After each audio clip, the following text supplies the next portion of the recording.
అసలు ఒక senior most politician కార్లో వెళ్తుంటే ఆడవాళ్ళు పచ్చి బూతులు, ఆ గ్రంథాలయం చైర్మన్ ఆమె ఏజ్ ఏంటి, ఆమె గేజ్ ఏంటి, ఆమె మాట్లాడే మాటలేంటి, ఏ మాట అయితే అంబటి గారు మాట్లాడారని కేసు పెట్టారో అదే మాట ఆవిడ మాట్లాడింది మరి ఎక్స్ మినిస్టర్ని. మరి ఆవిడ మీద ఎందుకు కేసు పెట్టలా?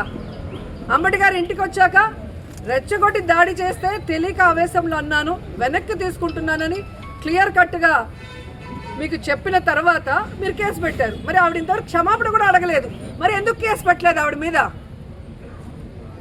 ఇంకో ఆవిడైతే భూమికి ఇంత ఉంది, ఫస్ట్ టైం గెలిచిందంట ఎమ్మెల్యేగా, మాధవి గారు. పాప కొంచెం పాలిటిక్స్ కొత్త, అందుకే ఎక్కువ ఎగురుతోంది. ఆవిడకి కొంచెం రోజులు పోతే అన్నీ తెలిసి వస్తాయి.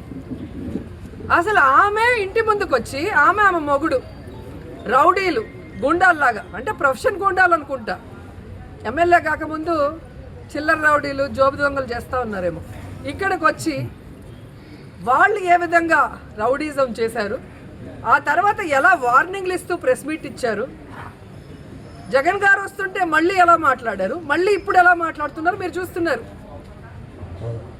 మీకు అధికారం కావాలేమో రౌడీజం చేయడానికి, మాకు అధికారం కూడా అవసరం లేదు, జగన్ అన్న సైగ చేస్తే చాలు.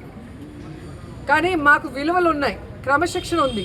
అందుకే జగన్ అన్న 5 సంవత్సరాలు లా అండ్ ఆర్డర్ని ఎంత జాగ్రత్తగా రాష్ట్రంలో చూసుకున్నారో మీ అందరికీ తెలుసు.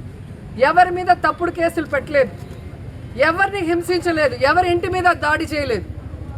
కానీ మీరు చేస్తున్నది ఏంటి?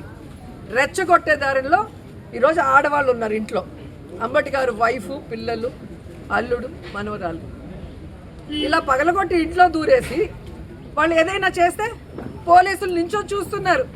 పోలీసులకు జీతాలు ఇచ్చేది ఎవరు? తెలుగుదేశం పార్టీ వాళ్ళు, జనసేన వాళ్ళ, ప్రజల పన్నులతో కదా వీళ్ళకి జీతాలు ఇస్తున్నారు.